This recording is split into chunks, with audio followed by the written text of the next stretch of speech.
Bonsoir, édition spéciale sur France 25. Aujourd'hui, nous allons expliquer la guerre en Afghanistan et en Pakistan.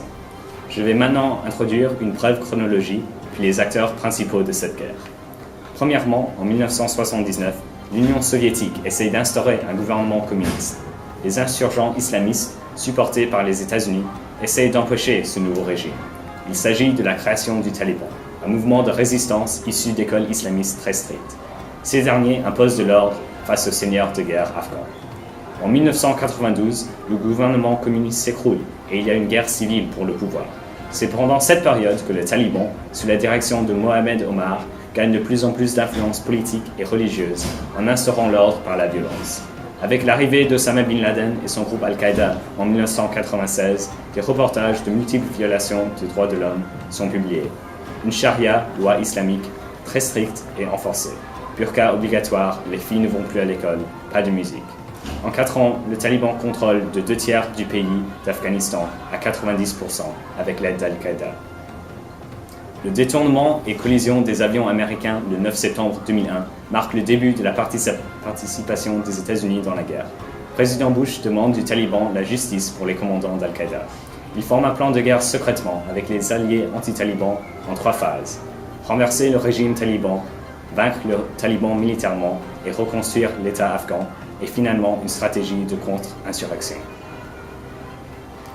Les acteurs principaux de la guerre sont le Taliban, ou les étudiants, un groupe extrémiste de l'islam qui veut déstabiliser le gouvernement pakistanais, avec environ 36 000 hommes et qui travaillent côte à côte avec Al-Qaïda.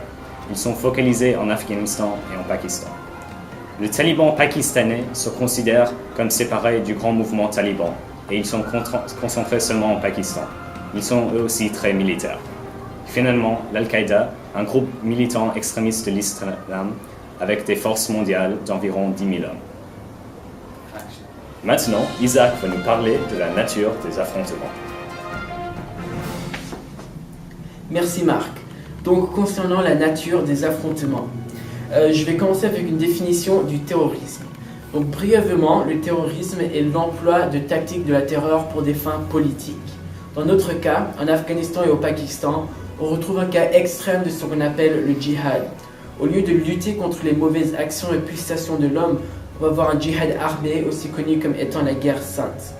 On va avoir donc un combat contre les fidèles, les musulmans, et les infidèles, ce qui signifie les non-musulmans. Le djihad connu d'aujourd'hui est international et se déroule dans les territoires occupés par une puissance étrangère. Par exemple, cela est exactement ce qui se passe en Afghanistan. Les militants de l'Al-Qaïda et du Taliban font aussi ce qu'on appelle la guérilla. Comme on a un déséquilibre de force entre les États-Unis et les quelques milliers de militants terroristes, les terroristes vont attaquer des objets précis avec surprise. Après avoir commencé leurs attaques, les terroristes vont se replier et se cacher dans le village parmi les femmes et les enfants. Une des plus grands exemples est l'attaque du 11 septembre 2001.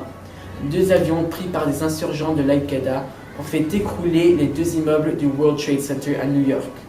Un autre avion s'est explosé dans une partie du Pentagone américain.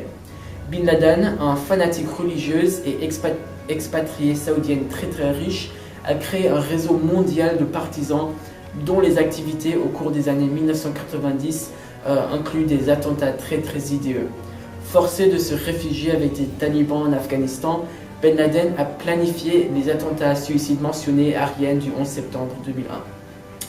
Bien que cet acte a entraîné la suppression du siège de Bin Laden par les Américains, on va voir le commencement d'une nouvelle guerre contre le terrorisme. Al-Qaïda a continué à prendre le crédit pour des attaques terroristes mondiaux. Maintenant, je vais vous envoyer à notre invité spécial, colonel Edgar Smith, qui va vous parler dans ses expériences de combat contre les tactiques de guérilla au Pakistan. Merci beaucoup. Ici, on est dans la montagne à la frontière nord-est du Pakistan. Ici se trouve la base des opérations des groupes extrémistes. Ces groupes se trouvent surtout à la frontière entre le Pakistan et l'Afghanistan.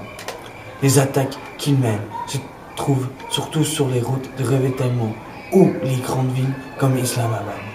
Ces attaques sur les routes de ravitaillement sont très faciles car il y a seulement 2 grandes routes dont ils savent exactement où on va passer.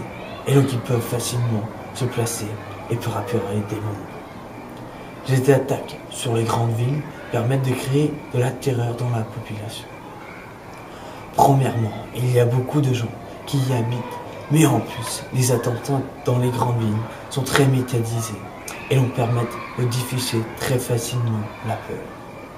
Sinon, il y a de nombreuses petites attaques sur les patrouilles américaines ou de l'OTAN qui sont très dures à combattre à cause du relief du pays. La frontière afghane et pakistanaise est une région très montagneuse, à part la frontière sud comme vous pouvez le voir. Pour eux, c'est l'endroit parfait, car les talibans peuvent facilement se cacher et faire de la guérilla. Même avec toute notre technologie, il arrive avec des petits groupes à ralentir et même arrêter toute une bataillon.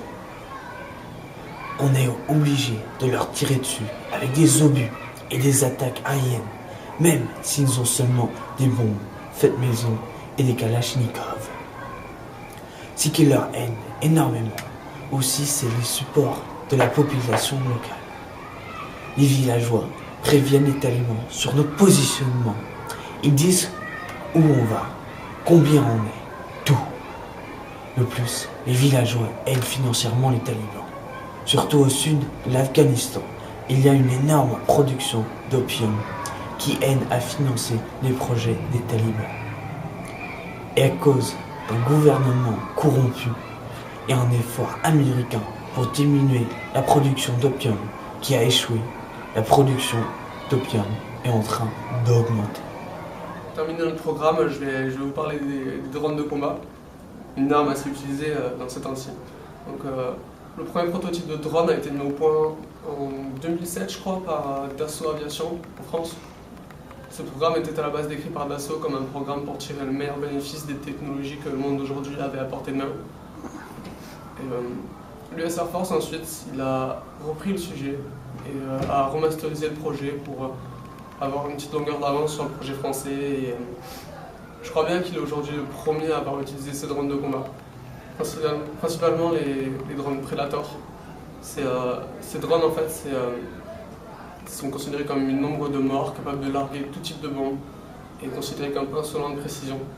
Par contre, le coût d'un seul de ces drones est estimé à 20 millions de dollars, donc ça fait vraiment cher. Durant les attaques aériennes américaines au Pakistan, ces types de drones tueurs ont été fréquemment utilisés comme force de frappe, tuant approximativement 2600 présumés talibans et à peu près 200 civils. Même si les drones sont alors considérés comme précis, parfois capables de tuer un seul homme dans une seule pièce remplie, les victimes innocentes collatérales doivent être prises en considération. Les drone strikes sont également considérés comme illégales au plan international. Ouais, je crois bien. En effet, nous pouvons résumer comme des attaques explosives meurtrières directement dirigées sur un territoire étranger, ce qui peut, à notre époque, ne peut être toléré.